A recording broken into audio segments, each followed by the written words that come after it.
So far as I remember, I became involved with WACSSO when my son was at Kalamunda High School.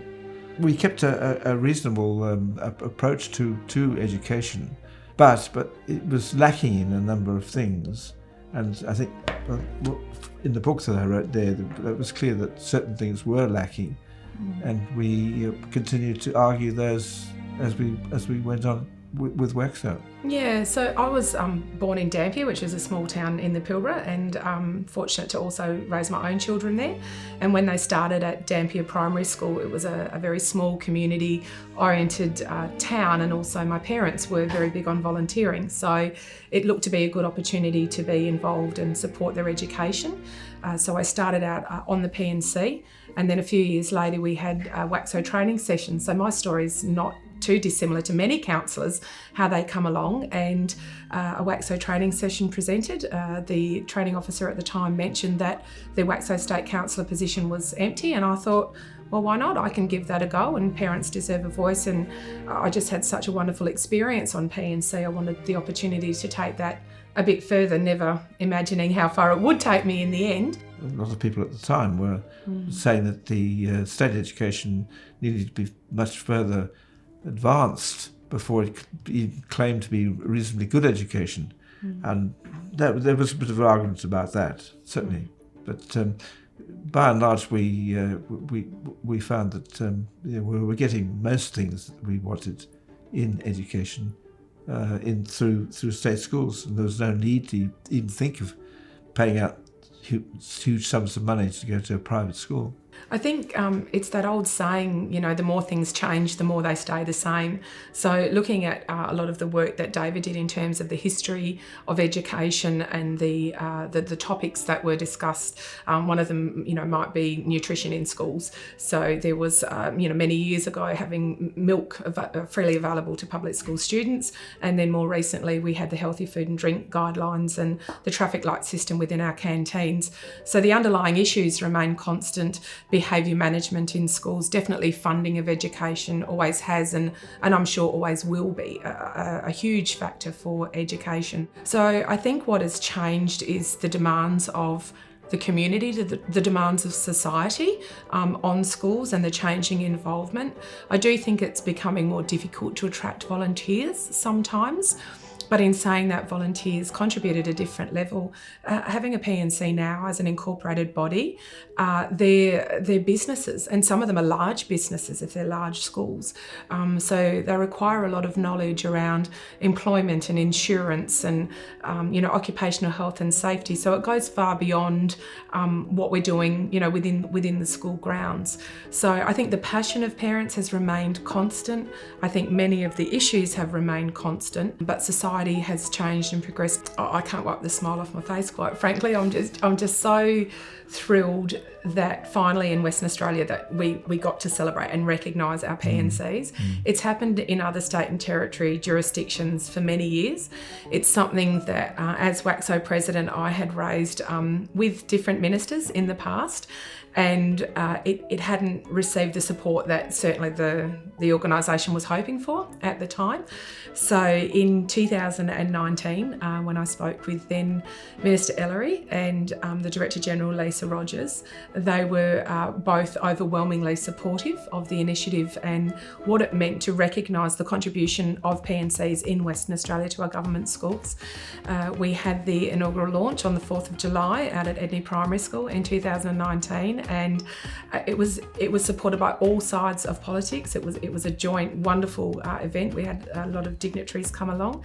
Edney were wonderful hosts for us, and they got to showcase their own P&C and the wonderful work that they do.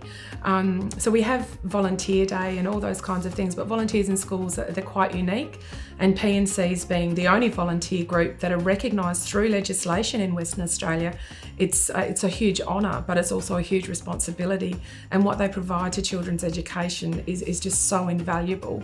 And the joy that it brings to those P&C members, they don't do it for the thanks, but gee, it makes a difference when it's said. And to see the students recognising the parents and their contributions, it's just outstanding. There's that saying, parents are, and it's very true, parents are the first and lifelong educators of their children. working in conjunction with teachers, school staff, parents and students is the key to success. All the best researchers tell us that. And that's why it's important for parents to be involved. We know for some students they might not have a parent, a carer, or live in a community where they're able to get that support. And that's the beauty of the school community, is they can come together and make sure that every child has the ability to succeed to the best of their own capacity.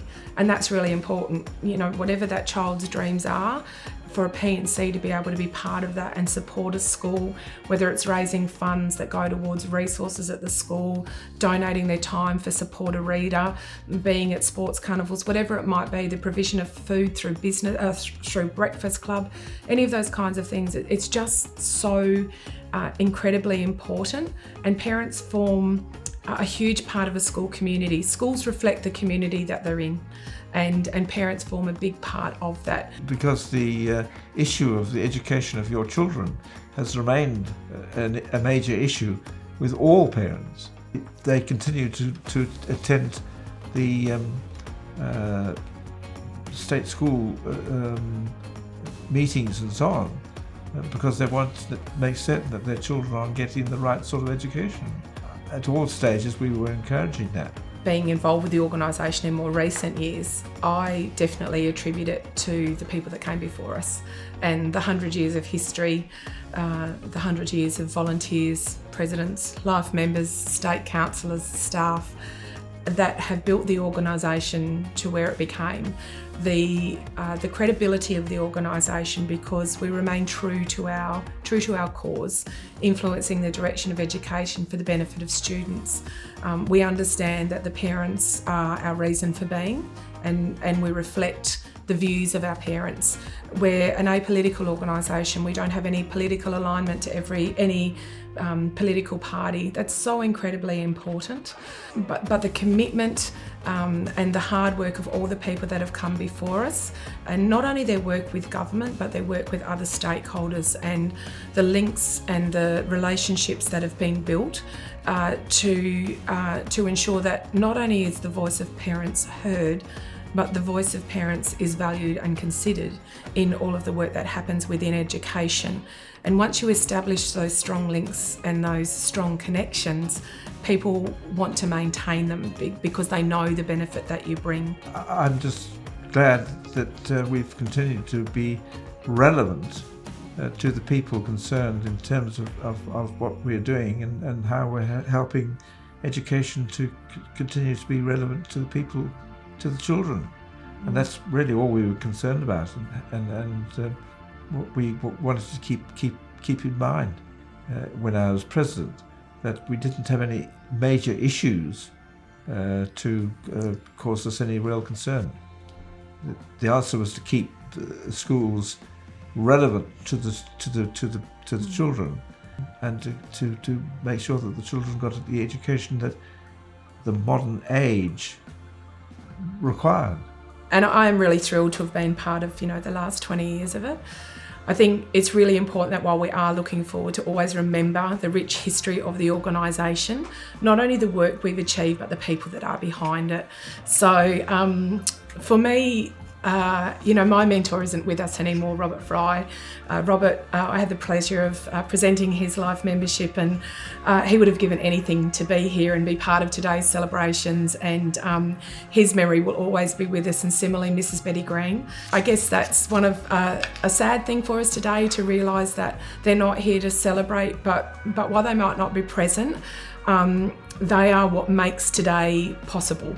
And the likes of Eddie Hooton and David Forrester and Robert Fry and Betty Green and all the remarkable people before us, to never lose sight of what people have given to bring us to where we are, because to try and start something like WACSSO today, I suspect would be near on impossible. To the councillors and state council of the future, I maintain to commit to supporting public education forever and a day.